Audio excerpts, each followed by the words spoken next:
And the less confident I feel in my ability, the more time I'm second guessing myself, the more time I'm right acting out of a place of defensiveness, self-criticism, self-questioning. All of those take me away from being an effective leader. All of those things impact how I interact with other people. So, right, to spin your question around just a little bit, if I'm looking internally at myself, what do I need as a leader when I step into a new role so that I can be effective? What do I need to feel really confident and competent in this new position, potentially in a new organization? And I imagine you have some successors of helping people work through those exact feelings of lack of confidence and uncertainty. So is there one you can share with the audience today? Yeah, there is one that comes to mind. It's a bit of a success and a challenge story, to be honest. Your business's success depends on relationships with customers, relationships with employees, and relationships with stakeholders. What do they all have in common? They're all human. Because no matter if your business is B2B or B2C, it's really H to H, human to human. Welcome to the Human Connection Podcast. I'm your host, Carl Ponto.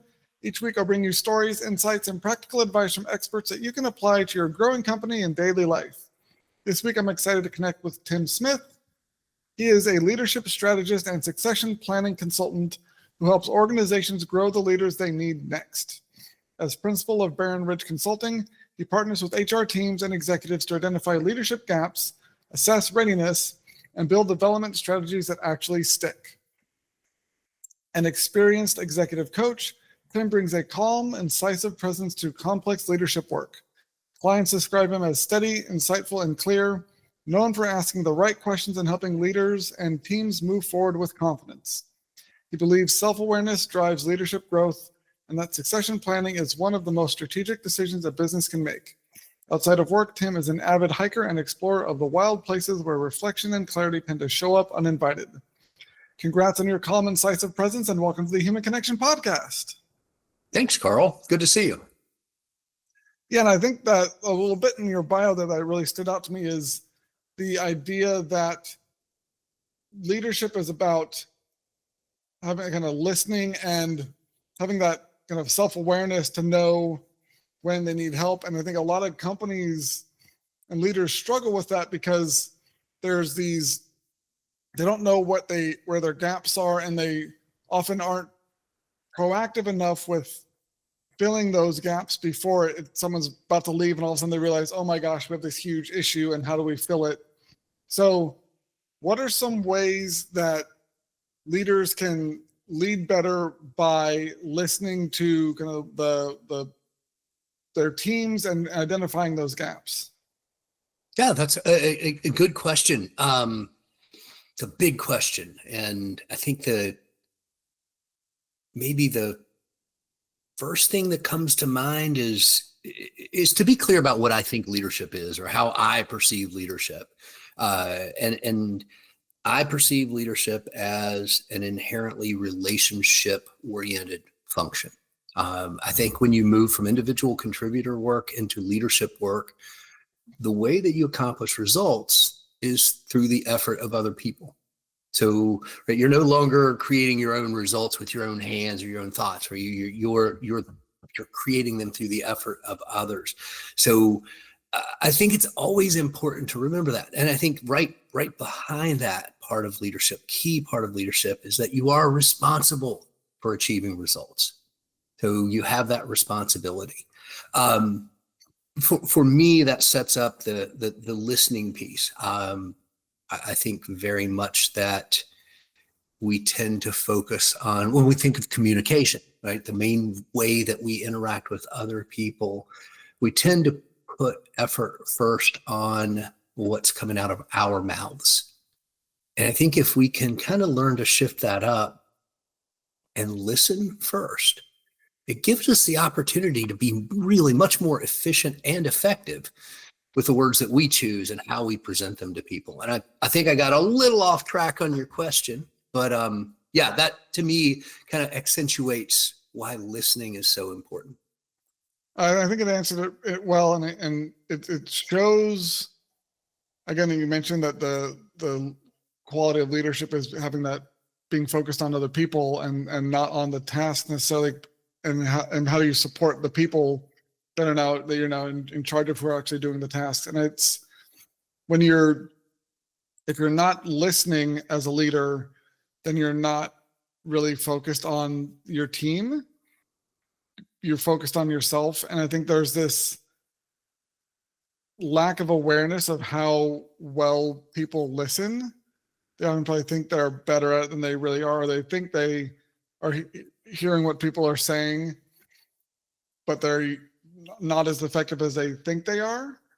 And so I imagine that the people when leaders actually are able to listen and are really connecting with their teams in that way, it makes the kind of succession planning or succession planning and preparing people to fill the skill gaps or experience gaps a lot easier, because they're more in touch with where their team members actually are and where those gaps are. Yeah. Again, really a good point there. If I, as a leader, I manage a team of people and I'm well connected with them, I've got strong relationships, I'm listening to them. Right? I'm listening and gathering information. I've got some idea about what their struggles are, what they're thinking about. Are they engaged? Are they disengaged? And certainly that can give me opportunity to be proactive if I think somebody is considering leaving. I think we can take that a step farther and look broadly at particularly small organizations where you've got one or two key people that leave unexpectedly, or unexpectedly. That can have a massive impact. I mean, if you've got an organization that's only got 20 to 25 formal leaders and 2 or 3 of them leave in a 12-month period, and they're key leaders, it's a really interesting negative impact that it can have on an organization. Yeah, and I think one of the kind of response, or the way companies have in the past, I think we have over relied on, is come up with we need SOPs for everything so that we're not dependent on individual people. And that is important, but if you over correct that direction and you become so process driven that you forget about really building these relationships on the human side of things, then it makes the rest of the business kind of stale more. It's stale and very, it loses some of the warmth and the connection there if it's all just about the operating systems and stuff. So having the balance between systematizing processes that make sure that if this does happen, you know how things are supposed to be done, but then you still lose a lot of that experience and wisdom and the intangibles that the person brings to the team and to the culture that you can't replace with a process or a system. So having a sense of the human element that team member brings, and being able to proactively find someone who can fill that role, not just as a doer of the thing, but as a leader who brings something as a person to the team. Yeah. So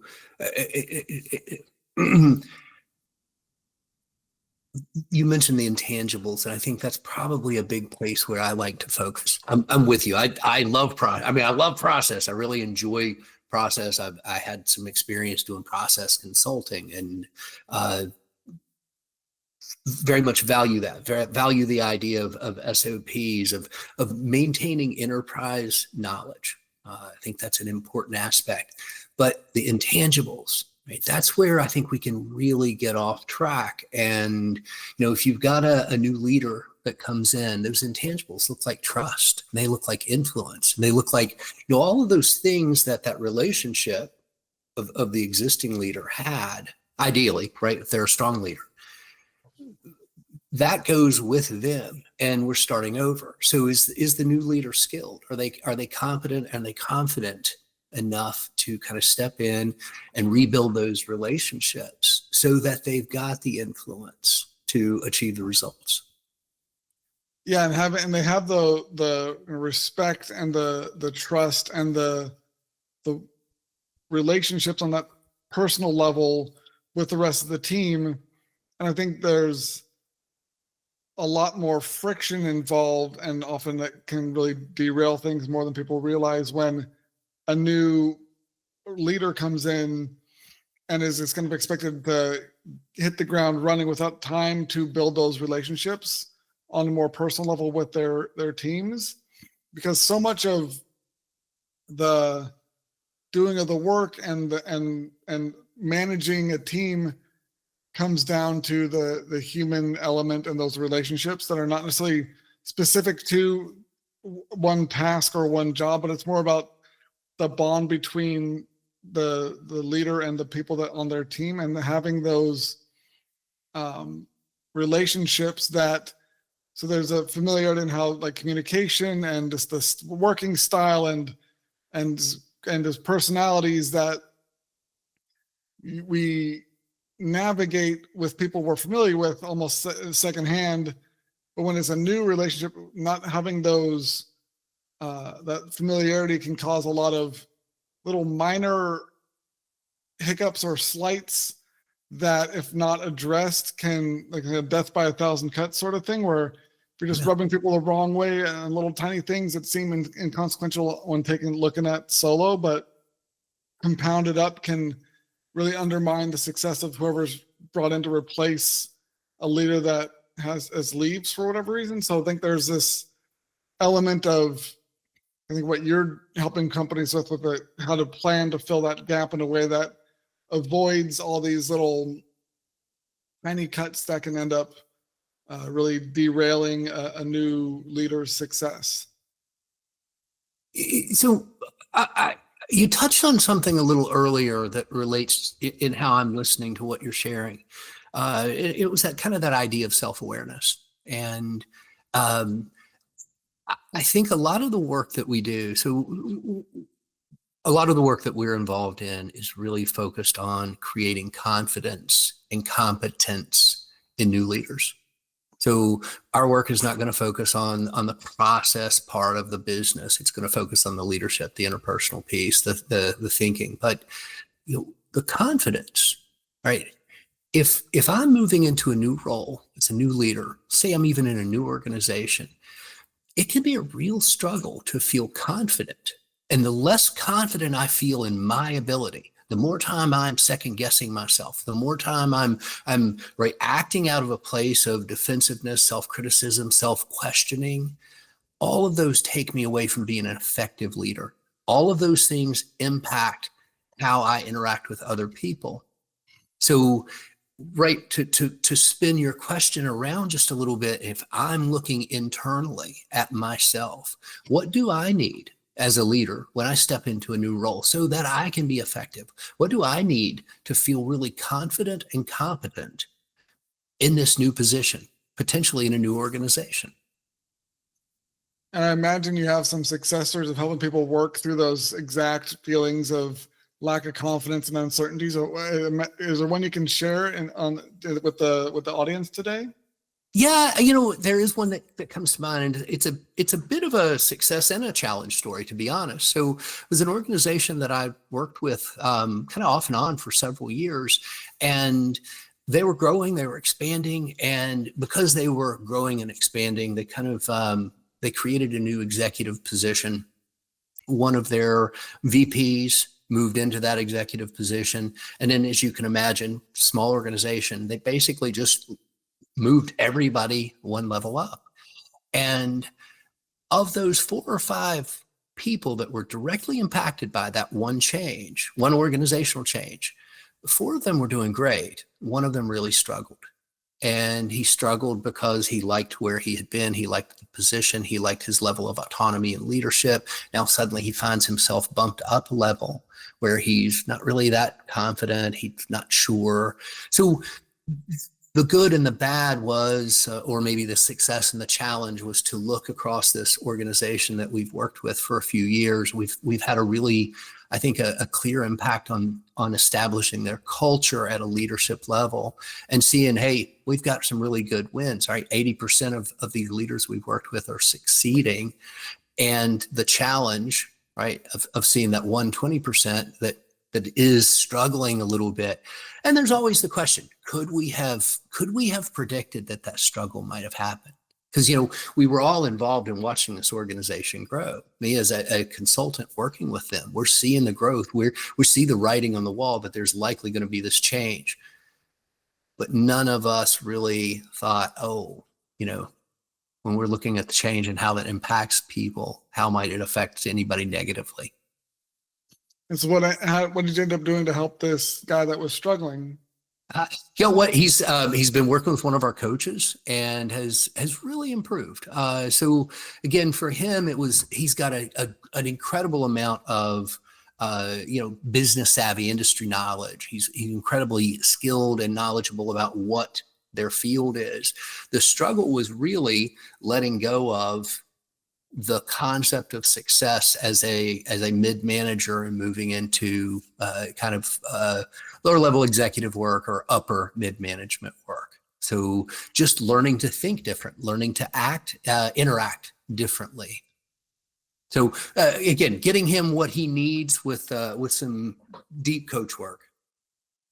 And so if someone is listening is thinking, oh, I have someone who just recently got promoted and they seem to be struggling, what is like the first step you recommend they take to kind of get that correction started, or to address these sort of challenges of someone got moved up to a new role and they're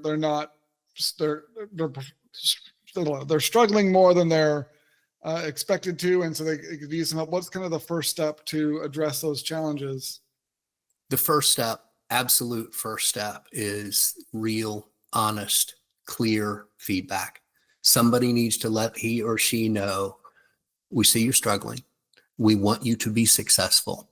These are some things that we would like to see happen differently, or, real actionable feedback, not squishy feedback, not junky feedback, direct, actionable feedback. That is where it starts.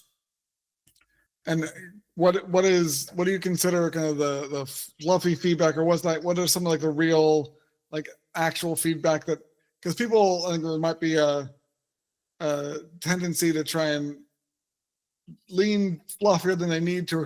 How do you define fluffier? What's a good example, just so people are crystal clear on what sort of feedback you're talking about? That's a great question. And I agree, the whole, it's interesting. I won't get off on a tangent here, but we want feedback to be compassionate.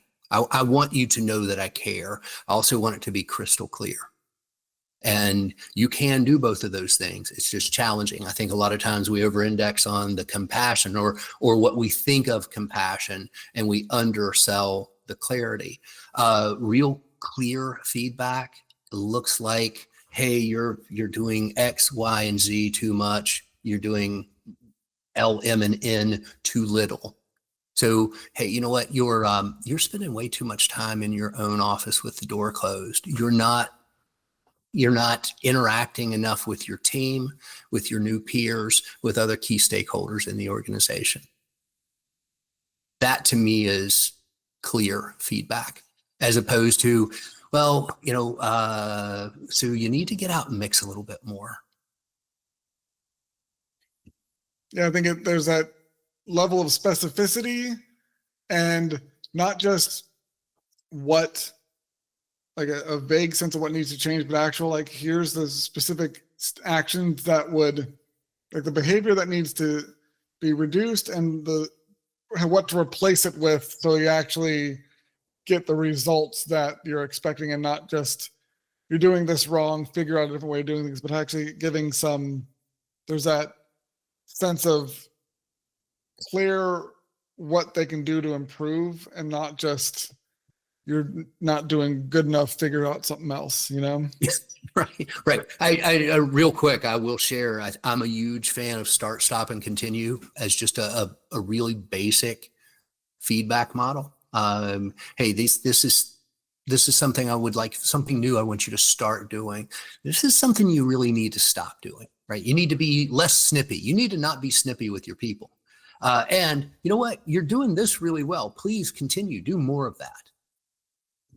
Yeah, I think that's a great framework that makes it very clear the nature of the feedback and gives someone a step forward and what they can do, like to actually make the change right away. Because there's so much, I think, that you can leave a feedback session feeling overwhelmed and kind of like dumped on and not really know what the next step to take is to actually apply it.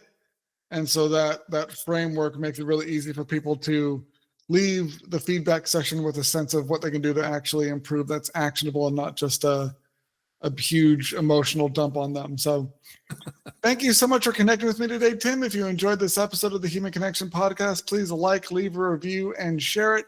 If you'd like to connect with myself or Tim, check out the links in the show notes. And remember, no matter if your business is B2B or B2C, it's really H to H, human to human. Happy connecting.